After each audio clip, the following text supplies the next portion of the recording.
Good evening दोस्तों, आप लोगों का हार्दिक स्वागत है हमारे शांति निकेतन एकेडमी में। अभी जो मैं टॉपिक पढ़ाने जा रहा हूँ, शाम का समय है और अगला जो टॉपिक है हमारा एडवर्ब के बाद प्रीपोजिशन। प्रीपोजिशन चैप्टर में आपको इससे रिलेटेड वर्ड मीनिंग पर आपको काम करना है। मैंने सारे वर्ड मीनिंग यानी कि पार्ट्स ऑफ स्पीच के अंतर्गत हमने डेफिनेशन में ही बता दिया था। ये डेफिनेशन एक्चुअल में क्या कहता है? The functions of a sentence is divided into 8 different parts, each of them is called parts of speech.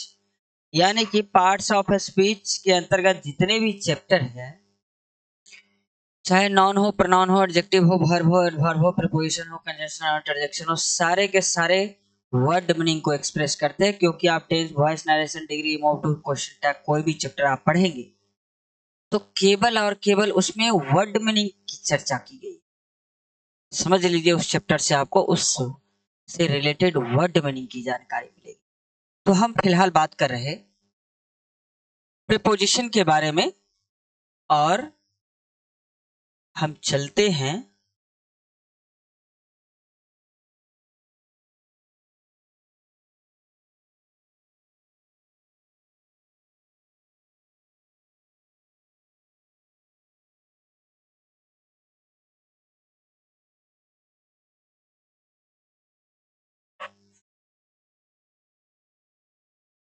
अब इसमें देख सकते हैं प्रीपोजिशन का डेफिनेशन से लेकर के काइंड से लेकर के इसके वर्ड मीनिंग तक की सारी चर्चा एक की गई है। तो फिलहाल हम बात करते हैं preposition is a word which shows the relation of the nouns and pronouns in a sentence. यानी कि नाउन और प्रोनाउन के एक सेंटेंस में जो नाउन और प्रोनाउन के बीच में जब यूज किया जाता है प्रीपोजिशन को, उसको क्या कहा जाए और उसके रिलेशन को बताया जाता है, उसे क्या कहते हैं? प्रीपोजिशन कहा जाता है। प्रीपोजिशन के अंतर्गत यहाँ पर देख सकते हैं एग्जाम्पल दिया हुआ है, he writes with a pen. तो यहाँ पर जो दिया जा रहा है वर्ड मीनिंग जो आप देख रहे, ये क्या है?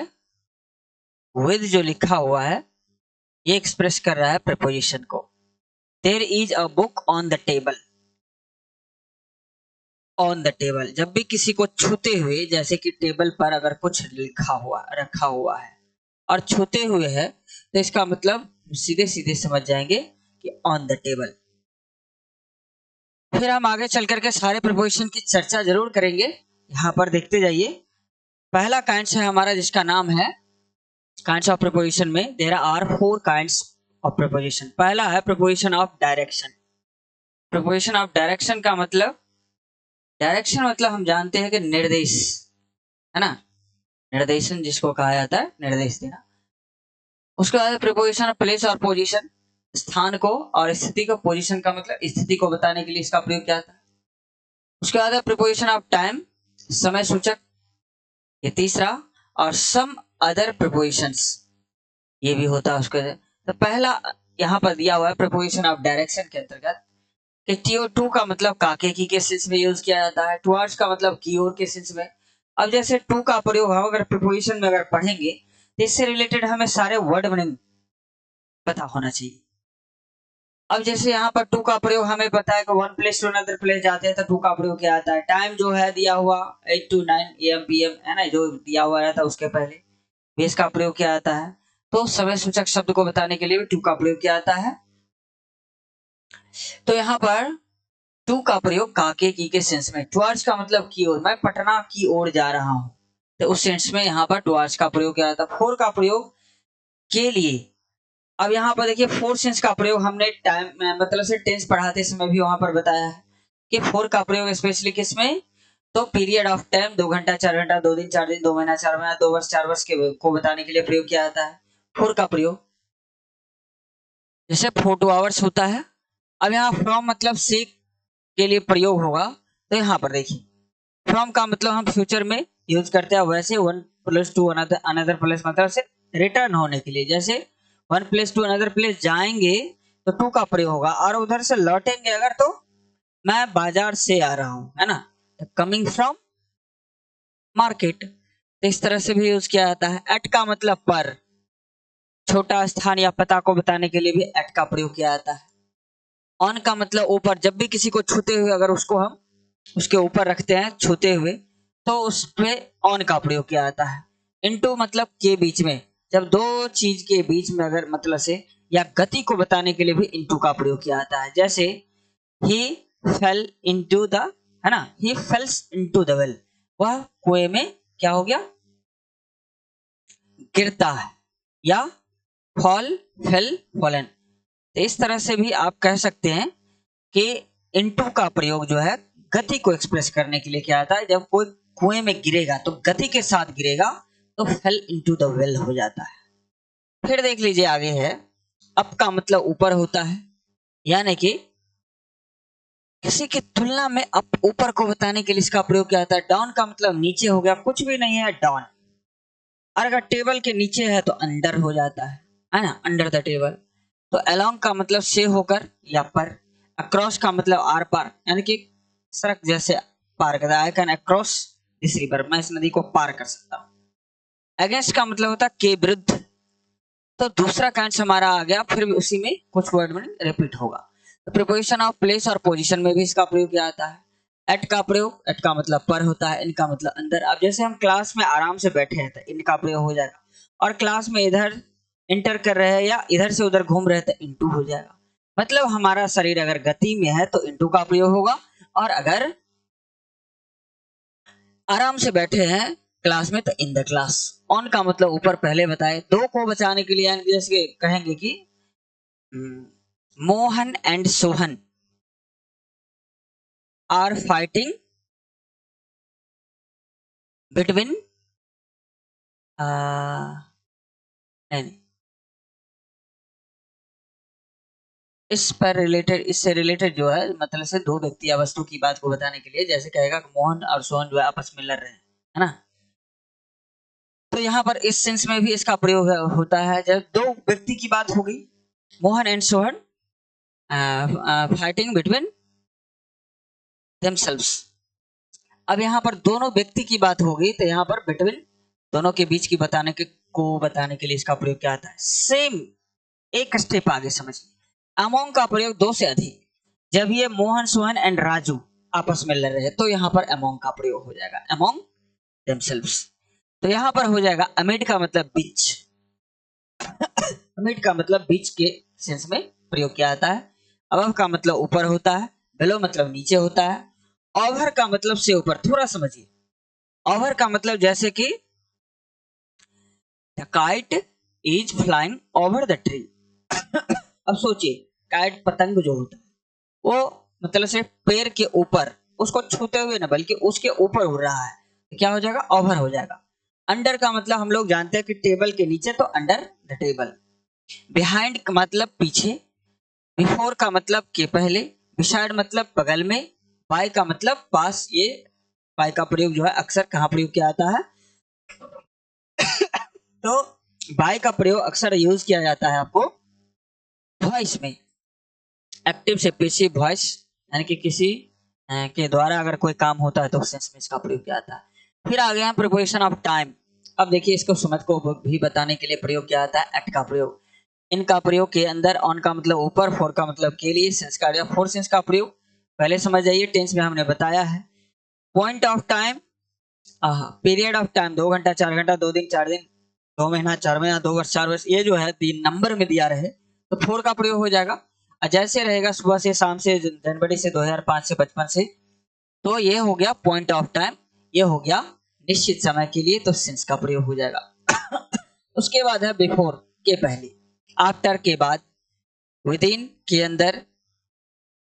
अब जैसे देखिए, विद इन का मतलब होता है जैसे कहेगा कि 10 दिनों के अंदर, मैं 10 दिनों के अंदर आपका पैसा लौटा दूंगा, तो 10 दिनों का मतलब हो गया कि 8वां दिन भी, 7वां दिन भी, 6ठा दिन भी, यानी कि किसी भी दिन। तो इस सेंस में विद इन का मतलब होता है बाय मतलब के द्वारा, या फ्रॉम मतलब से पहले बता दिए। टिल का मतलब तक होता है, यानी कि जनवरी तक, कहेगा कि मैं जनवरी तक आ जाऊंगा, तो यहाँ टिल का प्रयोग हो जाएगा। अनटिल का मतलब होता है जब तक, जब तक मैं यहाँ नहीं आता हूं तब तक तुम यहाँ से नहीं जाओगे, अनटिल का प्रयोग हो जाएगा नेगेटिव सेंस में। बिटवीन का मतलब होता है दो के बीच में, ड्यूरिंग का मतलब के दौरान। सम अदर प्रीपोजिशंस यहाँ चौथा नंबर में देखिए। ऑफ का मतलब होता है काके की, है ना, जैसे टेबल की टांग कहते हैं the leg of the chair, the leg of the chair. Of का मतलब से अलग, से दूर को बताने के लिए, जैसे switch off the fan, switch off the radio. By का मतलब के द्वारा या से को केसेस में। विद का मतलब के साथ। विदाउट का मतलब के बिना, यहाँ बाहर दिया हुआ है। विदाउट का मतलब आप समझेंगे, विदाउट का मतलब क्या होता है, विदाउट का मतलब हो जाएगा के बिना, है ना। विदाउट, विद मतलब के साथ और विदाउट मतलब के बिना। इन का मतलब के अंदर, ऑन का मतलब के ऊपर। तो इस तरह से इसको समझ जाएंगे। ये टोटल वर्ड मीनिंग हो गया हमारा प्रीपोजिशन के अंतर्गत। अगर हम अब चाहेंगे कि इसके अंतर्गत जितना भी वर्ड मीनिंग सब है उस सब का प्रयोग भी हम जाने, तो सबका यूजेज दिया हुआ है, 15 रूल है टोटल। अब जैसे use of at and in है दिया हुआ। एट का प्रयोग, इसका प्रयोग छोटे शहर, गांव तथा पता को बताने के लिए इसका प्रयोग किया जाता है। जैसे आई लिव एट साहुलिया, मेरे गांव का नाम है। She was born at Jaynagar, अब जैसे छोटा शहर है उसको बताने के लिए एट का प्रयोग किया जाता है। अब ये दरभंगा या पटना, दिल्ली, ये सब क्या है, बड़ा शहर है, तो उसमें इन का प्रयोग होता है। इनका प्रयोग, इसका प्रयोग महादेश, देश, राज्य तथा बड़े शहरों के नाम के पहले किया जाता है। जैसे दिया हुआ है वी लिव इन इंडिया, है ना, लोग इंडिया में रहते हैं। अब ही लिव्स इन मुंबई, बड़ा शहर है, इस सेंस में इसका प्रयोग किया जाता है। Use of at, in, on and by. अब एट का प्रयोग, इसका प्रयोग निश्चित समय को बताने के लिए किया जाता है। एग्जाम्पल में दिया हुआ ही केम एट 6 o'clock। अब देखिए एग्जैक्ट टाइम को भी बताने के लिए 6 o'clock, 7 o'clock, तो इसको भी बताने के लिए इसका प्रयोग किया जाता है। इस तरह से इसको समझेंगे। अगला है हमारा प्रयोग इन के ऊपर। इन का प्रयोग, इसका प्रयोग अवधि, पीरियड ऑफ टाइम, अर्थात मंथ्स, ईयर्स, है ना, आवर्स, मिनट्स आदि को बताने के लिए किया जाता है। एग्जाम्पल में देख लीजिए, आई शैल कम इन अ मंथ, यानी कि एक महीना के अंदर में मतलब से आ जाएगा, इस मैं आ जाऊंगा, उसी से दिया हुआ है। ऑन का प्रयोग, इसका प्रयोग दिन तथा तिथि के नाम के पहले भी होता है। जैसे देखिए he comes on Monday, on Monday, on Sunday, on Tuesday, इस तरह से दिया रहता भी आप इसको समझ सकते हैं, है ना। फिर आगे है इसका प्रयोग बाय का प्रयोग, इसका प्रयोग तक के अर्थ में निर्धारित समय को तथा तिथि के प्रसंग में होता है। जैसे सी कम्स हेयर बाय 6 o'clock, है ना, वह इस समय के दौरान यहाँ आती है। अब यहाँ पर अगला कहता है कि use of between and among का प्रयोग। बिटवीन एंड अमोंग का प्रयोग यहाँ पर देख लीजिए का प्रयोग है, करे दो व्यक्ति और वस्तुओं को बीच की बात को बताने के लिए इसका प्रयोग किया जाता है। जैसे Mohan and Sohan quarrelled between themselves, यानी कि ये दोनों क्या है, आपस में लड़ रहे। क्वारल्ड यानी कि झगड़ते थे, क्वारल्ड। अमोंग का प्रयोग दिया हुआ है, इसका प्रयोग दो से अधिक व्यक्ति और वस्तुओं के बीच की बात को सूचित करने के लिए किया जाता है। एग्जाम्पल दिया हुआ है the 6 brother quarrelled among themselves. अब यहाँ देखिए 6 भाई आपस में लड़ रहे हैं, तो यहाँ पर क्या हो गया, दो से अधिक व्यक्ति की बात हो गई, इसीलिए अमोंग की बात हो गई। फिर हम आगे बात करते हैं इनका प्रयोग। अरे इसका प्रयोग स्थिरता को बोध कराने के लिए भी किया जाता है। जैसे there are many boys in the class, अब क्लास में बच्चे आराम से बैठे हैं तो इन द क्लास, लेकिन इनटू का प्रयोग जस्ट उसके बाद में दिया हुआ है, वो देख लीजिए। इनटू का प्रयोग क्या हो, इसका प्रयोग गति का बोध कराने के लिए किया जाता है। जैसे the boys fail into the well, यानी कि लड़के जो है वो क्या, कुएं में गिर गए। सिचुएशन, सिचुएशन है स्टूडेंट्स, है students went into the class. अब देखिए क्लास में बच्चे प्रवेश करते, है ना, प्रवेश किए, तो यहाँ पर क्या दे दिया, इनटू का प्रयोग, क्योंकि शरीर जो है उस समय क्या है, गति में है। फिर आ गया हमारा नेक्स्ट है कि यूज ऑफ फॉर एट सीज। फॉर का प्रयोग, इसका प्रयोग पीरियड ऑफ टाइम बताने वाले शब्दों, जैसे 2 घंटे से, 3 दिनों से, 4 वर्षों से इत्यादि को बताने के लिए इसका प्रयोग किया जाता है। जैसे he has been reading a book for 2 hours। अब जैसे देख लीजिए ये पर present perfect continuous, past perfect continuous, future perfect continuous, ये सब अगर आपको मालूम हो टेंस से तो आप इसको आराम से समझ सकते हैं, है ना। तो इस तरह से हम फॉर का प्रयोग यहाँ समझ गए। सिंस का प्रयोग हमने बताया कि पॉइंट ऑफ टाइम, इसका प्रयोग किस लिए किया जाता है? पॉइंट ऑफ टाइम को बताने के लिए, निश्चित समय को बताने के लिए। जैसे सुबह से, जनवरी से, 2005 से, बचपन से, इस सब को बताने के लिए इसका प्रयोग किया जाता है। I have been doing this work since morning. अब यहाँ पर हम आ गए बिटवीन। बिटवीन का प्रयोग पहले भी बता दिए हैं। यहाँ पर कहता है कि between she was sitting between her husband and her father. अब यहाँ दो व्यक्ति के बीच में बैठा हुआ है, तो उसको एक्सप्रेस करने के लिए इसका प्रयोग किया था। फिर कहता है divide these mango between you and me. अब मतलब से दो व्यक्ति के बीच में अगर बांटने की भी कोई वस्तु की बात हो रही है, तो वहां पर बिटवीन का प्रयोग करते हैं। नोट दिया हुआ है बिटवीन के पहले हमेशा ऑब्जेक्टिव केस के प्रोनाउन का प्रयोग होता है, ना कि नॉमिनेटिव केस का। अब हमें यहाँ पर कह देगा कि ऑब्जेक्टिव केस का, तो हमें ऑब्जेक्टिव के बारे में जानकारी होना चाहिए। ऑब्जेक्टिव हमें पता है कि आई का क्या हो जाता है, मी का मी हो जाता है, वी का अस हो जाता है, यू का यू ही रहता है ना, ही का हिम हो जाता है,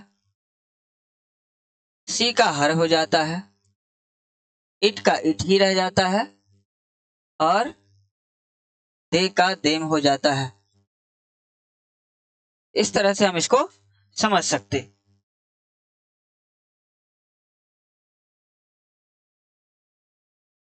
हाँ, तो हम आगे बात करें। ये हो गया कि इसका ऑब्जेक्टिव केस। वैसे टेबल ऑफ केस बहुत ही सुंदर तरह से हमने बताया हुआ है ऑब्जेक्टिव केस के अंतर्गत जितना भी वर्ड मीनिंग होता है सबके बारे में। तो फिर हम यहाँ पर बात कर लेते हैं। अगला है यहाँ पर नॉमिनेटिव केस, ना कि नॉमिनेटिव केस। फिर कहता है contact us between 7 AM and 7 PM। अब देखिए यहाँ पे, देखिए कंटेक्ट अस दिया हुआ है, contact us.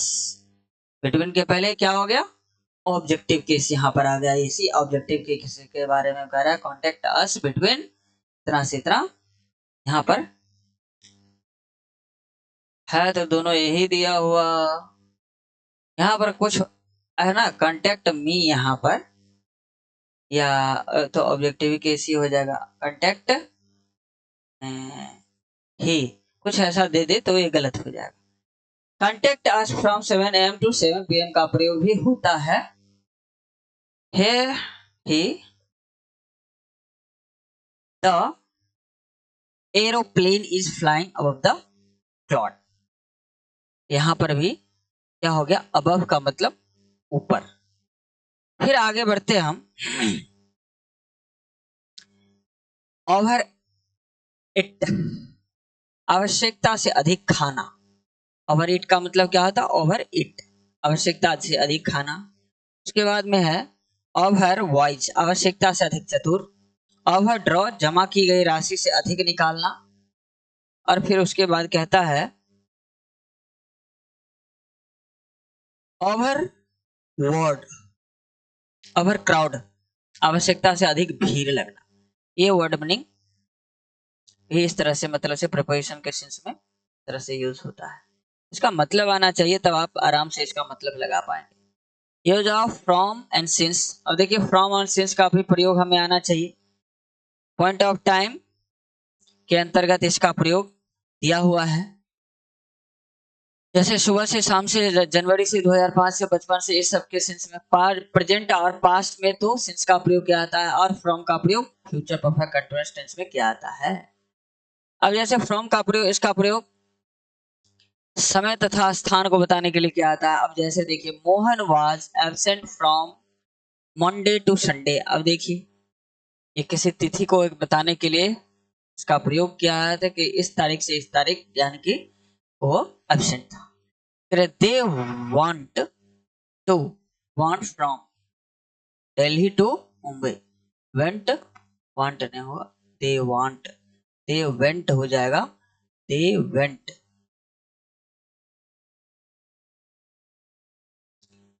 They went from Delhi to Mumbai. फिर सिंस का प्रयोग, इसका प्रयोग पॉइंट ऑफ टाइम को बताने के लिए किया जाता है। जैसे सुबह से, शाम से, जनवरी से, 2005 से, बचपन से, इस तरह के सेंस में। फिर हम आगे बढ़ेंगे तो यहाँ पर देखिए टिल एंड अंटिल का प्रयोग है। तो यहाँ पर देखिए इसका प्रयोग प्लेस तथा टाइम को, दोनों को बताने के लिए किया जाता है। जैसे we are going to Patna. अब यहाँ पर देखिए टू का प्रयोग हो गया। उसके बाद में टिल कहता है he works from 8 to 9 AM। तो हमने बताया था समय को भी बताने के लिए इसके बीच में प्रयोग किया जाता है। टिल तथा अनटिल का प्रयोग, इसका प्रयोग केवल टाइम को बताने के लिए किया जाता है।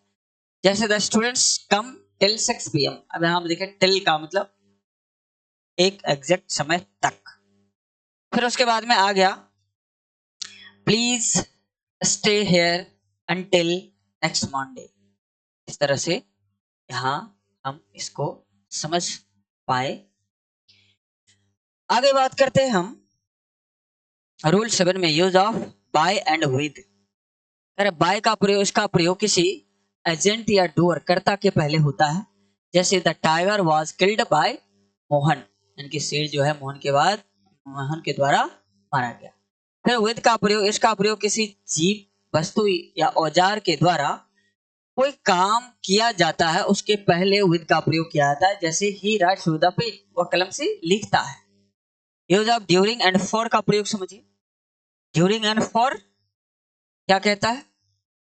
ड्यूरिंग का प्रयोग, इसका अर्थ की अवधि तक होता है। इसका दूसरा अर्थ क्या होता है?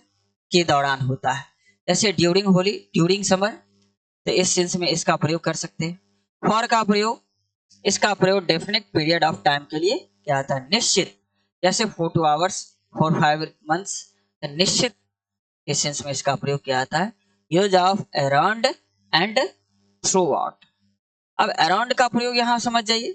इसका प्रयोग लगभग के अर्थ में होता है। जैसे Mohan come here around 10 PM, यानी कि लगभग, अप्रोक्सीमेटली, लगभग के अर्थ में इसका प्रयोग किया जाता है। अब जैसे देखिए नेक्स्ट है यूज ऑफ थ्रू आउट। इसका प्रयोग लगातार के अर्थ में होता है। जैसे he works through out the night, यानी कि वह रात तक, यानी कि लगातार काम, मतलब रात तक लगातार काम करता था।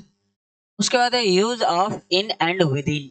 ये केवल प्रयोग आपको याद रहे ना, इससे रिलेटेड, और ज्यादा नहीं। प्रीपोजिशन में क्या होता है कि प्रीपोजिशन में 3 ही वर्ड मीनिंग के साथ प्रीपोजिशन आता है। या तो वो नाउन के साथ आएगा, या वो वर्ब के साथ आएगा, या एडजेक्टिव के साथ आएगा। इसके अलावा तीसरे के साथ नहीं आता।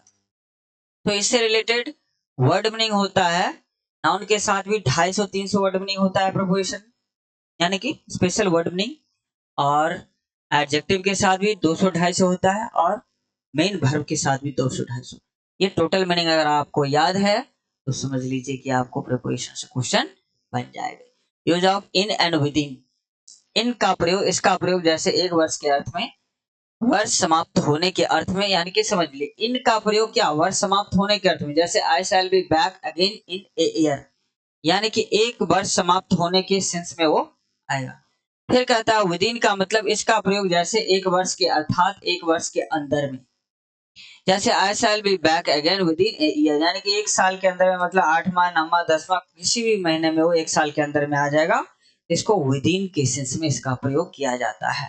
इसलिए इन और विद इन में अंतर समझिए। Use of beside and besides. करें ना छोटा छोटा इसी टाइप का वर्ड मीनिंग, सब एक एक वर्ड मीनिंग में कुछ एक लेटर का चेंजिंग है। उसी टाइप का क्वेश्चन सब मैंने बीपीएससी में पूछते हुए देखा है। समझिए इस बात को। तो बिसाइड और बिसाइड्स, इसका प्रयोग के बगल में के अर्थ में होता है। जैसे example, go and sit beside Hari, go and sit beside Hari. Besides का प्रयोग, इसका प्रयोग के अलावा के अर्थ में होता है। जैसे example, besides Mohan 5% were there. अब जैसे एग्जाम्पल में दिया हुआ है बिसाइड्स मोहन, यानी कि मोहन के अलावा 5% वर देयर, यानी कि 5 व्यक्ति और थे। नेक्स्ट अगला हम बात करते हैं use of before and with in. Before का प्रयोग क्या है? Point of time, point of times को सूचित करता है। जैसे ही कम बिफोर 1 o'clock, यानी कि 1 बजे। तो ये क्या हो गया? पॉइंट ऑफ टाइम, निश्चित समय को बताने के लिए किया जाता है। विद इन का प्रयोग इससे पीरियड ऑफ टाइम को बताने के लिए किया जाता है। विद इन मतलब के अंदर। करे do it with in an hour, यानी कि 1 घंटा के अंदर में इस काम को पूरा करो। Use of O double F, of. O F of और ओ डबल एफ ऑफ। अब इसका प्रयोग समझे। ओ एफ ऑफ का प्रयोग हम क्या बताए, इसका प्रयोग काके की के अर्थ में क्या आता है, जैसे the box is made of would, यानी कि वो बॉक्स जो किसका बना हुआ है, वुड, लकड़ी का बना हुआ है। और ओ डबल एफ ऑफ का प्रयोग से, दूर से, नीचे से, अलग के अर्थ में इसका प्रयोग क्या आता है। जैसे देखिए स्विच ऑफ द फैन, यानी कि पंखा को बंद करो। Use of on and over, अब ऑन का मतलब और ओवर का मतलब समझिए। ऑन का मतलब होता है जब भी किसी को छूते हुए उसके ऊपर, जब एक दूसरे को छूते हुए कोई वस्तु किसी दूसरे वस्तु के ऊपर हो तो ऑन का प्रयोग क्या आता है, there is a book on the table. और ओवर का प्रयोग यदि कोई वस्तु किसी दूसरी वस्तु को स्पर्श नहीं करे लेकिन उसके ऊपर हो तो ओवर का प्रयोग होगा, the cat was flying over the tree. अब इस तरह से 14 रूल जो है, इसके अंतर्गत जितना भी प्रीपोजिशन था हमने सबको आपके सामने रख दिया। इसके बाद यहां पर देख लीजिए क्या है, verb followed by appropriate preposition. Some fact of preposition, preposition कहां प्रयोग किया जाता है और कहां नहीं, यहां पर देखिए। निम्न शब्दों के पहले प्रीपोजिशन का प्रयोग नहीं किया जाता है, मतलब कैसे कैसे वर्ड मीनिंग के आगे आप प्रीपोजिशन का प्रयोग नहीं करेंगे। यहां पर देखिए क्या दिया हुआ है, दिया हुआ है कि टुडे मतलब टाइम डिनोटर वर्ड है ये। टुडे, टुमारो, यस्टरडे, है ना, last night, this morning, evening, tomorrow morning, the following day. इस सब के पहले आप किसी भी प्रकार का प्रीपोजिशन नहीं यूज करेंगे। He will go there on tomorrow, बिल्कुल भी गलत हो जाएगा। फिर है last, next, month, year, week की स्थिति में इसके पहले किसी भी तरह का प्रीपोजिशन का प्रयोग नहीं किया जाता है। Ram came here last week, last week का मतलब ही होता है पिछला दिन, है ना, इसमें ऑन वगैरह प्रीपोजिशन का प्रयोग नहीं किया जाता है। फिर उसके बाद है नीचे दिए गए शब्दों में बाएं तथा दाएं दोनों का अर्थ समान है, लेकिन बाएं वाले शब्दों के साथ प्रीपोजिशन का प्रयोग नहीं होता है, जबकि दाएं वाले शब्दों के साथ प्रीपोजिशन का प्रयोग किया जाता है। अब जैसे देखिए ऑर्डर का मतलब भी आदेश होता है, आस्क फॉर का मतलब भी आदेश देना होता है, लेकिन इसके साथ प्रीपोजिशन नहीं आता है, इसके साथ प्रीपोजिशन आता है, इसीलिए ध्यान रखेंगे इसका, है ना। फिर है रिजेंबल, सिमिलर टू। रिजेंबल और सिमिलर दोनों का मतलब होता है समान होना। कंप्रीज, कंसिस्ट ऑफ, संग्रह करना। टेल, से टू, कहना। डिस्कस, से अबाउट, बहस करना। हेयर, साइलेंट टू, सुनना, यानी कि लिसन, साइलेंट ने लिसन टू, तो ये सुनना। डिस्पाइट, इन स्पाइट ऑफ, के अलावा। इन्वेस्टिगेट, इंक्वायर इनटू, छानबीन करना। इंटर, गो इनटू, प्रवेश करना। इस तरह का वर्ड मीनिंग जो है हमें बताता है, जैसे कह रहा है the police inquired the case, fails हो जाएगा, the police inquired into the case हो जाएगा। फिर आगे कहता है, और इसी में देख लीजिए दूसरा दिया हुआ है, the police investigate the case, ये अभी इन्वेस्टिगेट रहेगा, उसके पास कोई प्रिपोजिशन नहीं लगेगा, तो इस तरह से हम इसको समझ सकते हैं।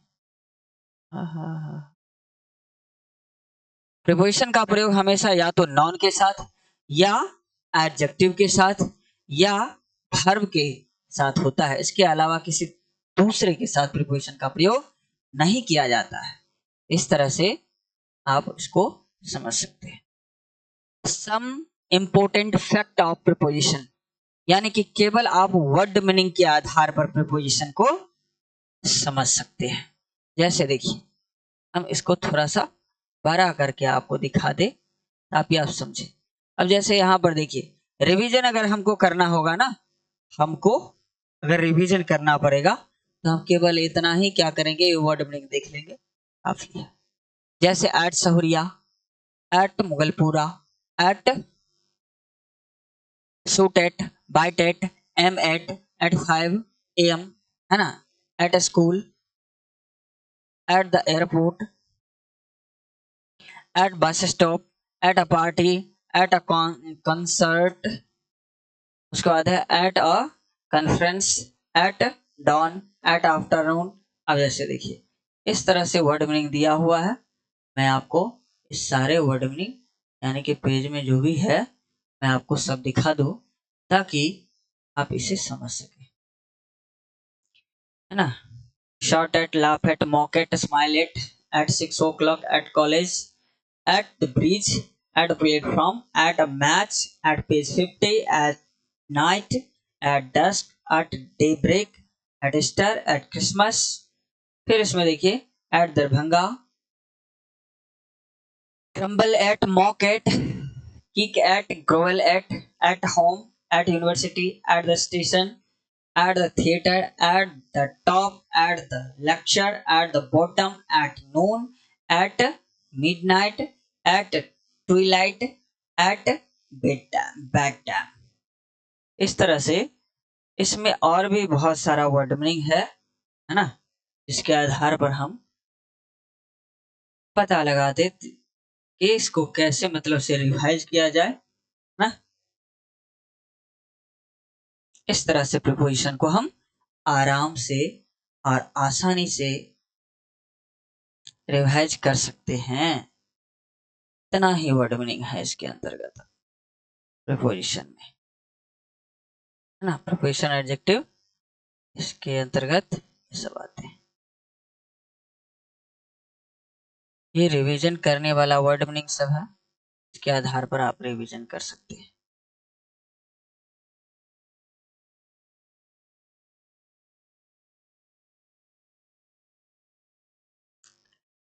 प्रीपोजिशन तो हम एक तरह से सोच करके यही शुरू किए थे कि केवल और केवल इसके अंतर्गत